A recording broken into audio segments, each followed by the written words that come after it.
Amigos, hermanos, buenos días. Estamos en el domingo séptimo de Pascua, o el domingo que conocemos como Domingo de la Ascensión, un dogma de fe para el mundo católico.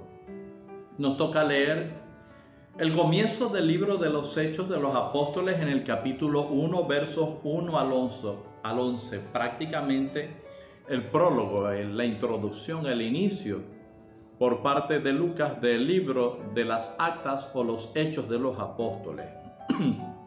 Entonces está dirigido a Teófilo, como todos sabemos, cómo comienza el inicio de los Hechos de los Apóstoles, y está diciendo que ha tratado de recabar la información posible de Jesús de Nazaret desde el mismo momento en que fue bautizado por Juan, inició su misión, hasta que luego asciende en cuerpo y alma a los cielos una vez que ya ha resucitado, como le dice a los discípulos que se reúnan en Jerusalén, que aguarden la promesa del Espíritu Santo. Hay una pequeña intervención de uno de los discípulos: es ahora que vas a establecer el reino de los cielos, y aquí que vas a restablecer el reino aquí en la tierra, Israel.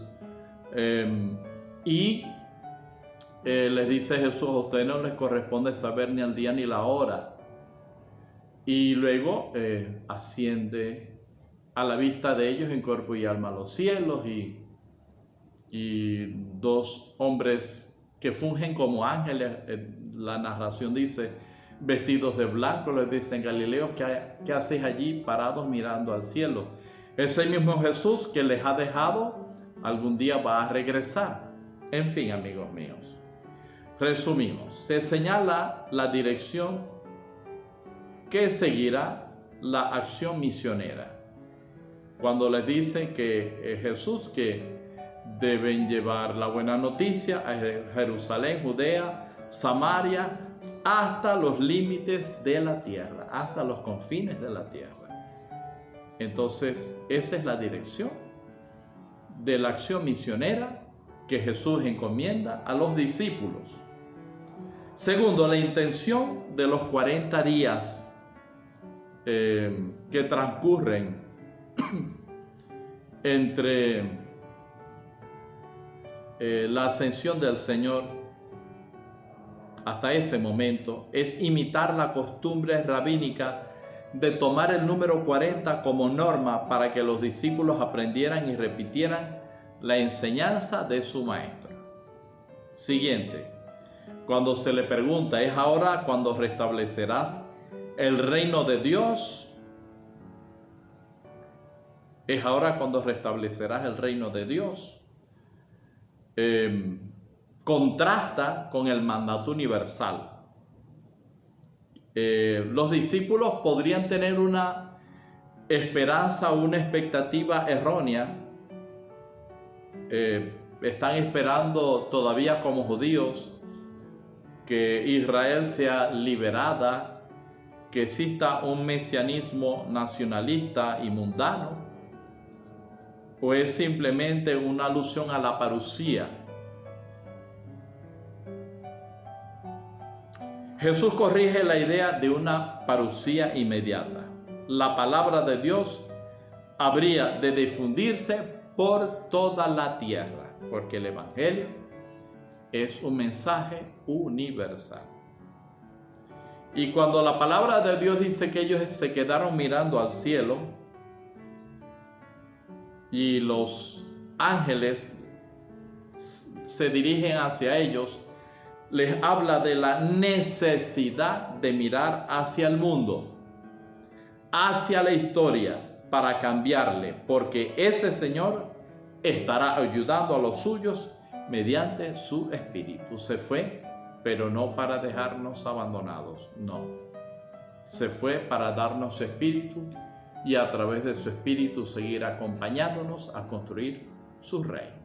Amén. Vamos a continuar con la meditación de la segunda lectura para nosotros de la carta del apóstol San Pablo a los Efesios, capítulo 1, versos 17 al 23.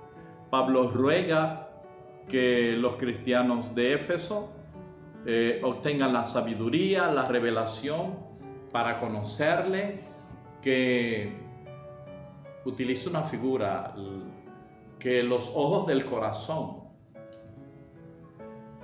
como una metáfora, se iluminen los ojos de nuestros corazones, que podamos descubrir la esperanza, la riqueza, la grandeza.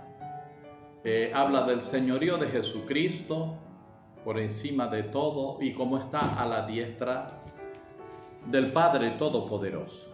Resumimos, este pasaje no denota simplemente conocer el plan de Dios, sino conocerle a Él. Conocer a Dios, qué importante es esto. Para nosotros es muy importante conocerle cada día más. Tener una experiencia del gran amor de Dios a los hombres en Cristo.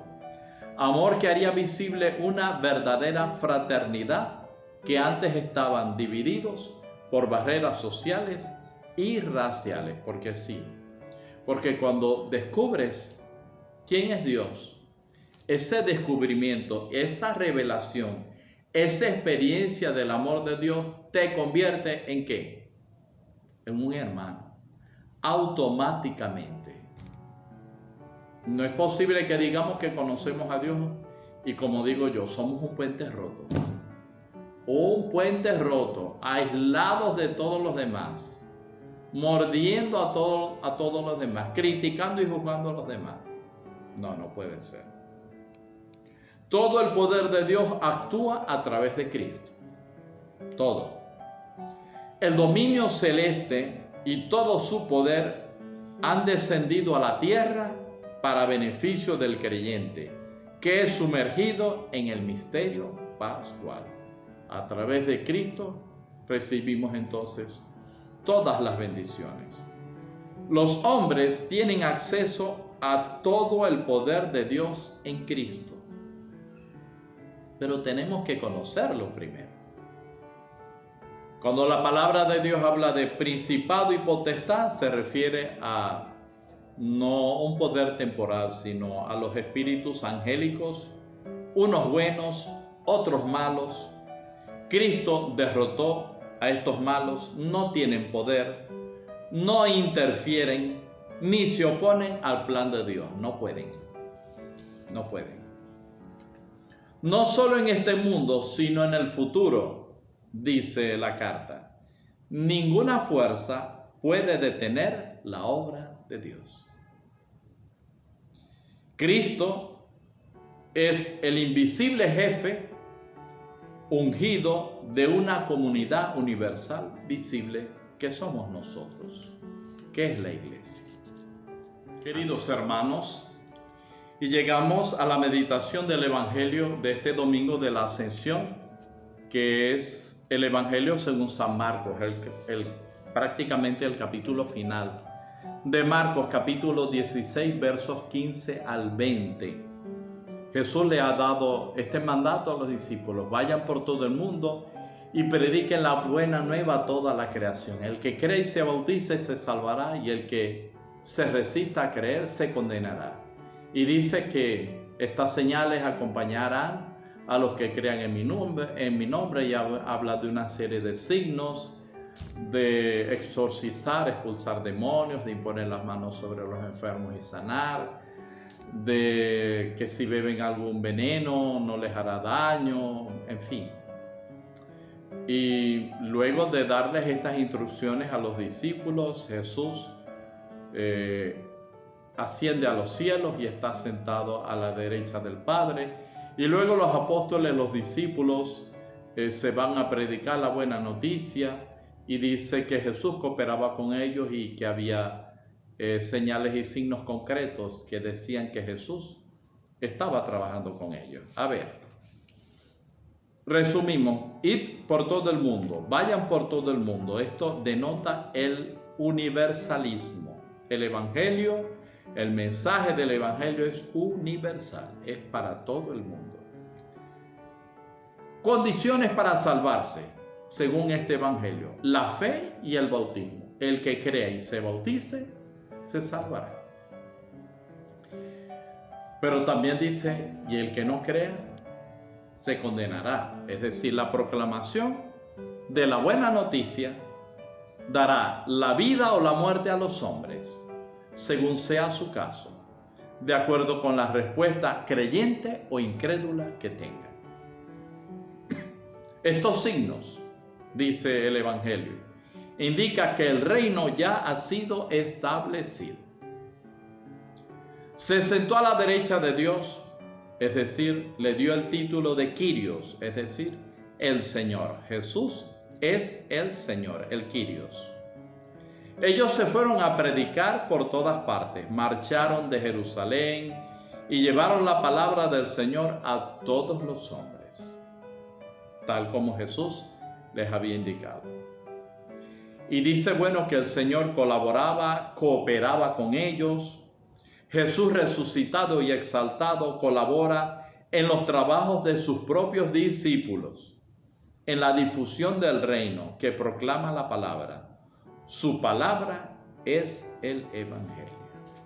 Que este Evangelio, esta buena noticia, sea acogida por todos los católicos en este momento, en esta hora universal, en este momento en que hay pandemia, en que hay tantas dificultades en el mundo, en que el planeta se está enfermando y Dios no quiera que agonice en estos momentos de tanta diversidad y de tantas informaciones, de una comunicación avanzada.